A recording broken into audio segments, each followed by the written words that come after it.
बच्चों, मैं डॉक्टर नवनीत वर्मा। जैसा कि आपको विदित ही है कि हम एमए फाइनल का 4th पेपर तुलसीदास पढ़ रहे हैं। तुलसीदास में हमारी तुलसीदास की विनय पत्रिका जो है ये चल रहा है।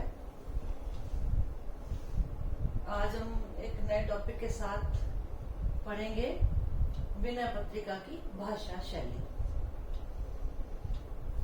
भाषा जो है किसी भी लेखक, किसी भी विचारक की बहुत बड़ी अभिव्यक्ति होती है।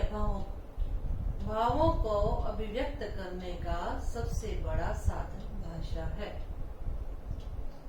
तुलसी की भाषा की सर्वाधिक महत्वपूर्ण विशेषता ये है कि ये भावों का पूर्ण सामंजस्य करती है। विनय पत्रिका की अगर हम भाषा देखते हैं तो वो भाषा ब्रज है।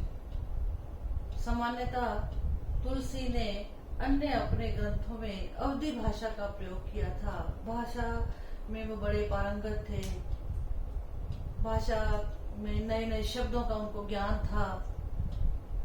तो जो विनय पत्रिका है वो ब्रज भाषा में लिखी गई है और ब्रज भाषा भी संस्कृत निष्ठ साहित्यिक भाषा थी।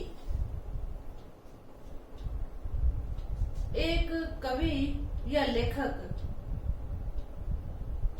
की सर्वाधिक महत्ता उसमें होती है कि उसने अपने भावों के निर्वहन के लिए जिस भाषा का प्रयोग किया है वो भाषा कैसी है। तो तुलसी जो दास हैं ये भाषा में पारंगत थे और ब्रज भाषा पूर्ण रूप से संस्कृत निष्ठ थी।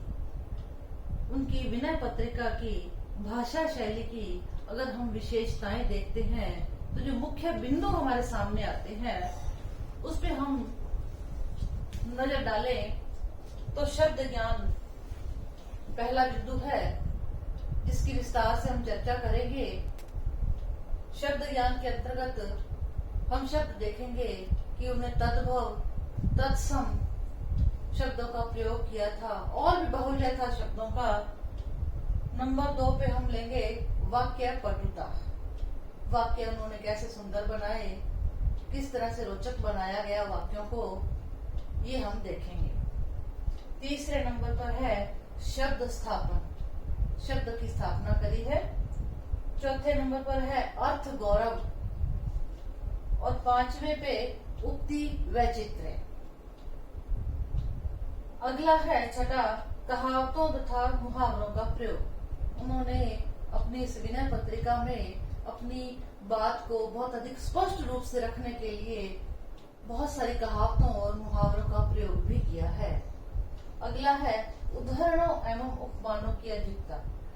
अगर हम विनय पत्रिका को देखते हैं तो उसमें अपनी बात को फिर से कहानियों के माध्यम से, छोटी छोटी कथाओं के माध्यम से, उदाहरणों के माध्यम से उन्होंने अधिक स्पष्ट बना के हम सबके समक्ष प्रस्तुत किया है। धन्यवाद।